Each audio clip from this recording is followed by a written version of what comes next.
Bien, Madame la Ministre, chère Prisca, Monsieur le Président de la Commission de la Défense, Mesdames, Messieurs les parlementaires, fort nombreux, je vous remercie d'être ici. Je salue l'ensemble des grands chefs du ministère des Armées, les inspecteurs généraux, le secrétaire général pour l'administration, le DGA, enfin je vais en oublier, donc je vais m'arrêter là. Et puis évidemment, vous, Monsieur le Président de l'Acadème, mon cher Benoît Durieux, mon général, merci. Je vais commencer par là d'avoir relevé le défi. J'ai le sentiment que ce matin, nous voyons un bébé que nous avons lancé ensemble naître. Je vais y revenir dans un instant. Ce n'était pas si facile que cela. Et si on redémarre de la devise de l'école militaire, préparer la guerre, c'est préparer les chefs. On sait d'où vient la devise, elle est du général de Gaulle. Elle est issue de ses écrits. Là aussi, j'y reviendrai. On pourrait d'ailleurs aujourd'hui compléter la formule. On pourrait parler d'élite de manière globale au-delà des chefs. Je ne vais pas vous faire de discours, j'ai pris un certain nombre de notes ces derniers temps, pendant la discussion de la programmation militaire, au gré des rencontres aussi sur le terrain au contact des forces armées, mais aussi évidemment de notre monde civil. Et puisque nous sommes là pour réfléchir et fonder aussi une méthodologie de réflexion tous ensemble, je vais essayer de lancer justement l'Acadème en disant un certain nombre de contribution personnelle, en tout cas à ce que je ressens de l'utilité collective et commune que nous allons faire de tout cela. Bon, déjà, on pourrait se poser la question, pourquoi ça n'a pas été fait avant? Et vous avez commencé, mon général, en parlant d'histoire. On a évidemment des jalons importants dans l'histoire de l'école militaire. Ça a été un peu rappelé, 1751, avec évidemment le maréchal de Saxe. Très vite, évidemment, aussi un deuxième jalon important, 1870, avec la défaite de Sedan, où ici même, justement, on prend le temps d'analyser les raisons de la défaite. 1911, évidemment, c'est la création du CHEM par Foch. Je regarde mon chef de cabinet militaire parce qu'il y a une relation particulière avec cette institution, donc je voulais le dire ici. Et puis, évidemment, 1936, l'école militaire devient interarmée. La 4e République fonde l'IHEDN avec une dimension interministérielle placée auprès de la Première ministre. Et puis là, dans les années 60, notamment sous l'autorité, enfin sous l'instruction du général de Gaulle, mais sous l'autorité de Michel Debré comme Premier ministre, puis Pierre Messmer comme ministre des Armées, puis de nouveau Michel Debré comme ministre de la Défense, des Forces armées ensuite, essaieront justement de créer une grande académie de défense.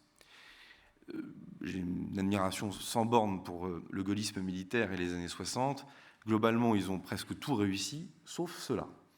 Et que cette académie de défense n'a pas réussi à être créée dans les années 60 pour un certain nombre de raisons, résistance à l'apparition de la dissuasion, lendemain de la guerre d'Algérie.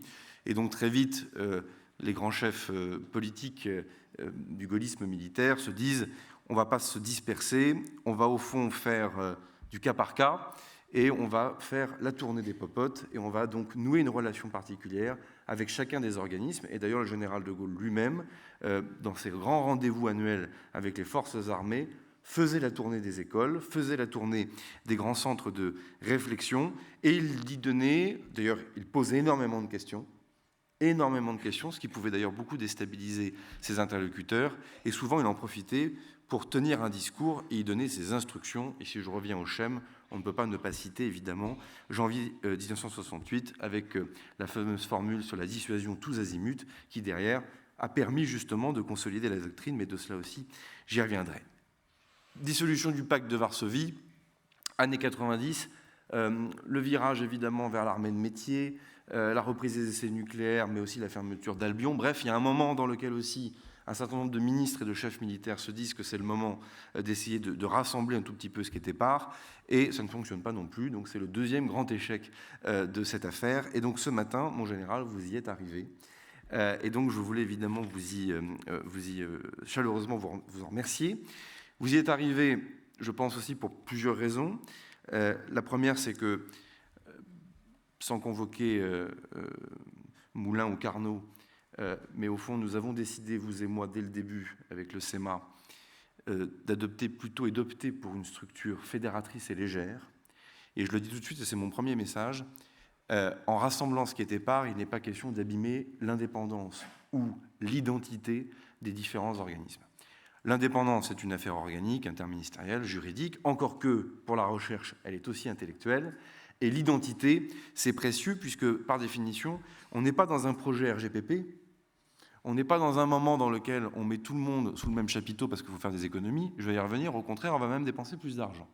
Donc, à la fois, on va rechercher l'efficacité et, au fond, cette vingtaine d'organismes doit trouver sa place dans cette structure décloisonnée dans laquelle, au fond, Academ sera le jaune d'œuf dans la mayonnaise qui permettra de créer du lien et d'être beaucoup plus puissant à l'extérieur. Mais une fois de plus, on n'est pas là pour aplatir, on n'est pas là pour uniformiser. Et je pense que c'était peut-être aussi la clé d'entrée un peu différente du projet années 60 et du projet années 90 qui nous a permis d'y arriver. Et puis accessoirement, je le dis publiquement, on le doit à vos qualités humaines et au fait que vous y avez mis beaucoup du vôtre par votre esprit, par votre cœur, tout le monde le sait, et que ça participe aussi beaucoup au succès de cette affaire ce matin et dont je vous en suis reconnaissant.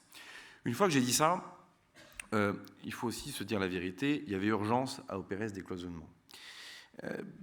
Sur le triptyque formation, recherche, doctrine, et donc mes propos qui vont venir peuvent être adaptés en fonction de ces trois items-là, puisque nous n'en sommes pas complètement au même point, à vrai dire, en fonction des clés d'entrée.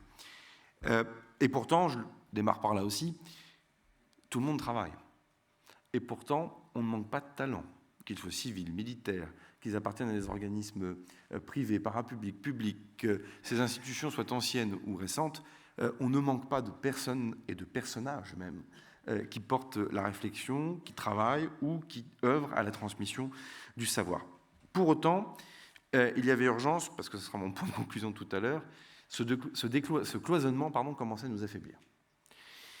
Et je m'en suis rendu compte pendant la loi de programmation militaire, où au contact des forces, au contact des états-majors pour la construction de celle-ci, au contact des parlementaires, mesdames, messieurs les députés et sénateurs, au contact des médias, un certain nombre de journalistes sont ici, je les salue aussi, on s'est aperçu quand même que, au regard des circonstances du monde, des menaces telles qu'elles pouvaient peser sur la nation française, il y avait un décalage important entre le débat et la réalité du monde.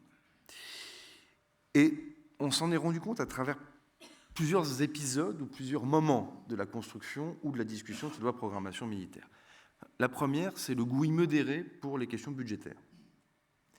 Alors ça compte puisque c'est un ministère polytraumatisé des coupes budgétaires dans le passé, qui a dû passer une bonne partie de son temps à organiser la gestion des pénuries. Au moment où je dis ça, mes yeux se portent sur le patron du service de santé des armées, il en sait quelque chose. Que, évidemment, la montée en puissance des crédits depuis 2017, voulue par le président de la République, commence à créer ses effets. Mais enfin, au fond, on a quand même une loi de programmation militaire dans laquelle on a davantage parlé de marge frictionnelle, de report de charges, de recettes extra-budgétaires, que d'idées ou de doctrines.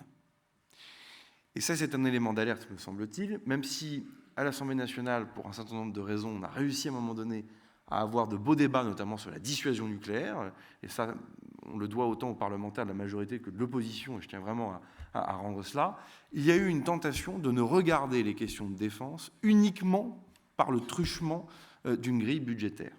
Première alerte. La deuxième alerte, c'est qu'évidemment, on le voit bien, et on le voit sur les plateaux de télévision, les réalités des menaces telles qu'elles pèsent sur le pays ne sont pas clairement partagées par tout le monde. Vous avez ceux, évidemment, qui ne croient pas que nous sommes en danger, bien en face. Vous avez ceux qui regardent les menaces d'hier, et c'est particulièrement criant sur toutes les analyses qui ont voulu nous comparer à l'Ukraine. Je le dis à de nombreuses reprises, donc je manquerai en ne le redisant pas ce matin. Mais si nous étions dans la même situation que l'Ukraine, nous ne pourrions tenir qu'un front de 80 km, etc. Faisant fi du fait qu'on est à l'ouest de l'Europe, faisant fi du fait que nous sommes une puissance nucléaire, faisant fi du fait que nous sommes membres de l'OTAN, bref. Et donc, par définition, à chaque fois vouloir nous ramener dans une comparaison avec des pays et des situations de crise qui ne sont pas les nôtres, ça conduit donc à ne pas regarder les menaces réelles qui pèsent sur le pays. Et ça, évidemment, c'est aussi une énorme alerte. Troisième urgence, et c'est simple parce qu'il faut accepter, nous sommes une démocratie, les sujets de défense ne sont pas tous consensuels politiquement. Et ça, je pense que pour l'ensemble de celles et ceux qui guident la réflexion, il y a un devoir aussi de nourrir la classe politique et les élites de manière globale. La dissuasion nucléaire n'est clairement pas consensuelle. l'appartenance à l'OTAN ou à son commandement intégré, mais même à l'OTAN tout court, n'est clairement pas consensuel. Le niveau de coopération qu'il faut avoir entre Européens n'est clairement pas consensuel. La perception du bilan qu'il faut faire de Barkhane ou de l'action de lutte contre le terrorisme militarisé, notamment au Sahel, mais pas que, n'est clairement pas consensuelle. L'utilisation et la place des forces armées dans l'architecture de défense nationale et même au secours de services publics qui pourraient être défaillants ne sont clairement pas consensuels. Faut-il repousser ces débats en disant « nous on sait » autoritairement? La réponse est non. Mais il est clair que si la loi de programmation militaire et la discussion parlementaire a permis de lever quelques ambiguïtés, mais aussi évidemment d'avoir une réflexion intéressante, il faut la poursuivre. On ne peut pas avoir des élections présidentielles et des élections législatives qui ne traitent pas suffisamment clairement de ces sujets, sans quoi on revient aussi aux errements du passé, dans lequel on se retrouve avec des diminutions de crédits budgétaires, parce que, rebelote, personne n'est d'accord sur les menaces, personne ne s'est accordé sur le modèle de défense, personne ne s'est accordé sur le degré d'investissement dans les ruptures technologiques. Et donc, par définition, il faut nourrir ce débat. Et on peut toujours dire que c'est de la faute des politiques, j'en suis, c'est peut-être vrai. Je finis par penser aussi que ça peut être la faute de l'ensemble des élites du pays. Et donc, notre affaire d'acadème est là aussi, non pas pour mener un débat politique ou politicien, mais pour donner les matériaux, la matière intellectuelle qui permet justement après à celles et ceux qui sont en charge et en responsabilité de le faire. C'est l'adresse que j'ai d'ailleurs donnée l'autre jour devant la Commission de la Défense, cher Thomas Gassillou, en disant « les chambres parlementaires doivent évidemment se brancher, me semble-t-il, et s'appuyer fondamentalement sur les travaux qui sont faits ici par Academ. En tout cas, c'est un point important. Autre urgence sur laquelle il fallait décloisonner, je l'ai dit à de nombreuses reprises, je ne m'y attarde pas, jamais les ruptures technologiques telles qu'on va les vivre ne vont entraîner des ruptures tactiques et stratégiques sur le terrain militaire aussi fortes. Militarisation évidemment de l'espace, du cyber, évidemment des fonds sous-marins. Et puis on le voit bien, on est en train de travailler, j'en dis pas trop parce qu'il y a la presse, mais à une feuille de route militaire sur l'intelligence artificielle et sur le quantique. J'aurai l'occasion de faire un certain nombre d'annonces sur ces sujets avant Noël. Mais on a véritablement des game changers en mauvais français qui vont venir perturber la manière d'appréhender et nos doctrines et la manière de transmettre le savoir, et la manière d'ailleurs de gérer le ministère, même dans sa vie quotidienne, y compris sur les fonctions, monsieur le secrétaire général, les fonctions de soutien au service des forces.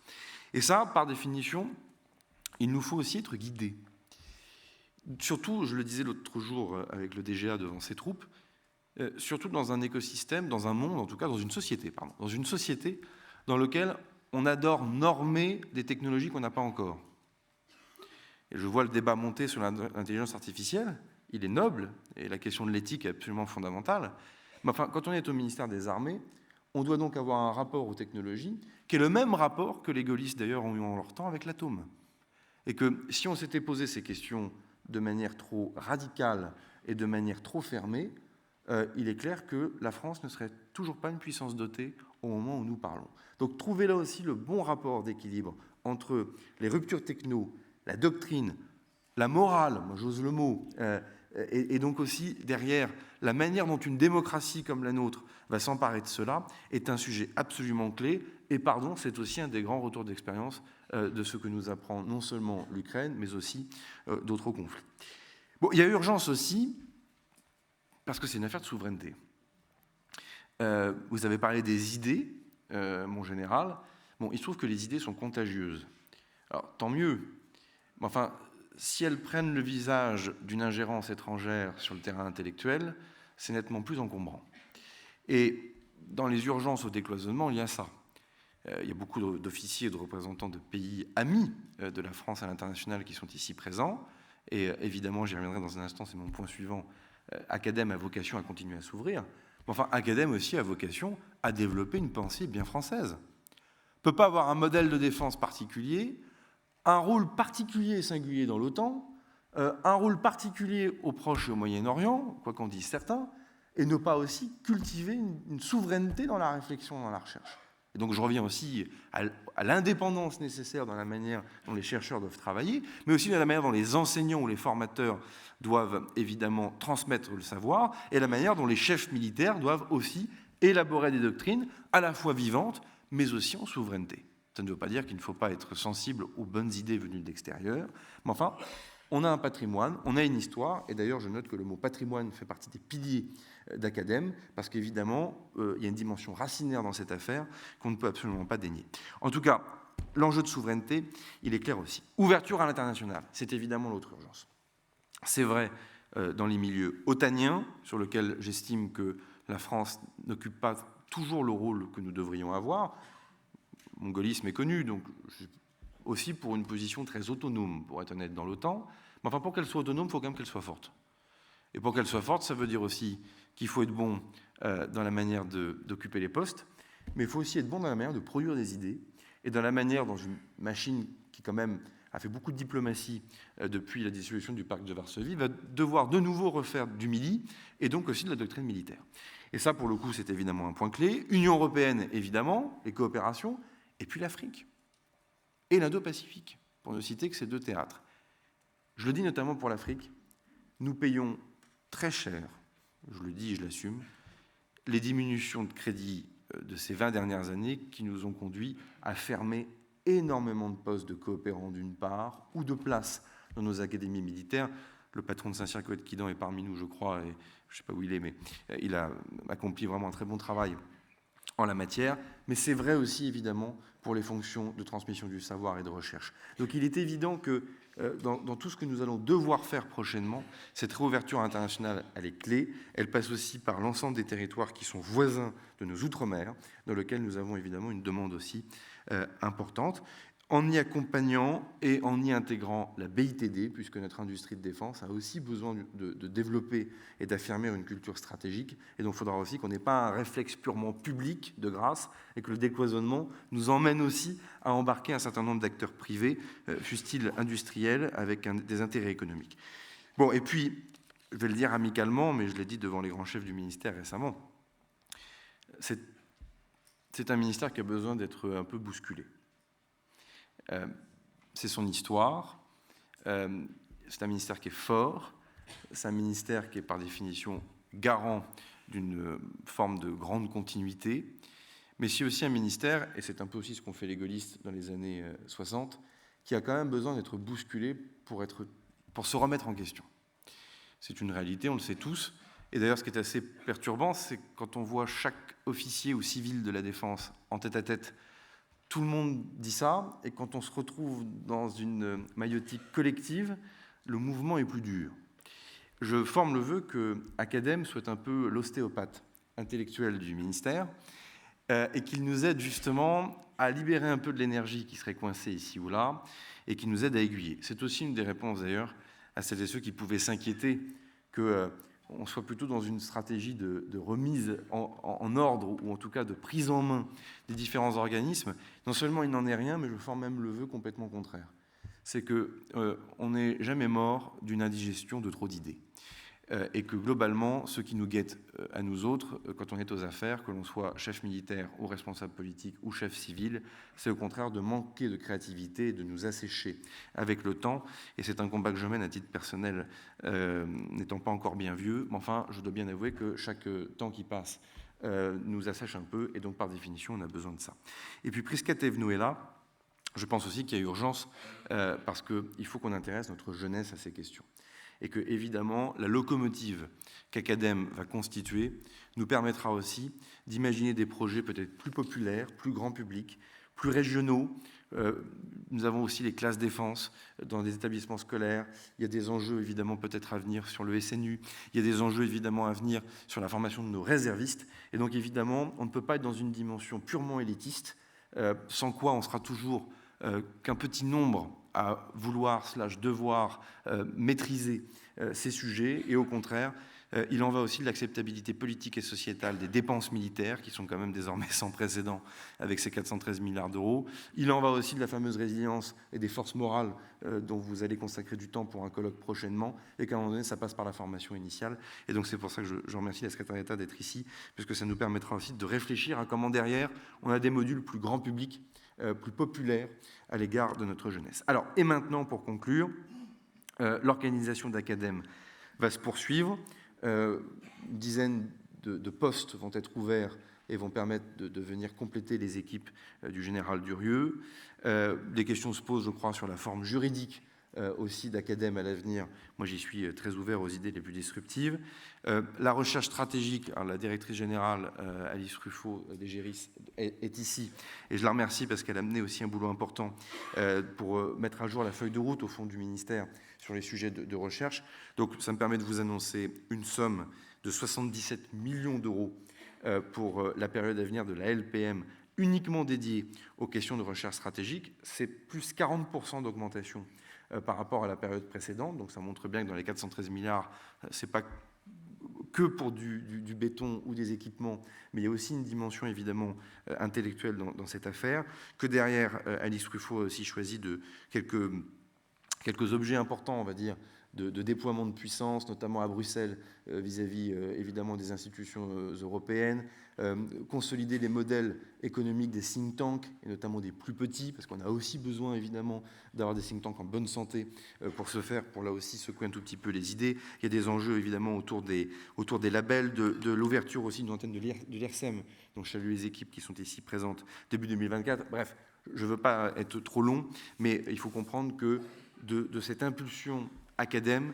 derrière, il y a d'autres feuilles de route stratégiques pour le ministère qui sont en train de se déployer et qui sont une bonne nouvelle, puisqu'une fois de plus, si le monde va mal, il est donc absolument urgent d'ouvrir notre réflexion le plus largement possible, parce que ce n'est pas qu'une affaire d'argent. Et une fois de plus, nous avons une petite maladie française qui est quand même le cloisonnement. Et donc, essayons de rassembler ce qui est épars pour avancer. Merci à tous en tout cas.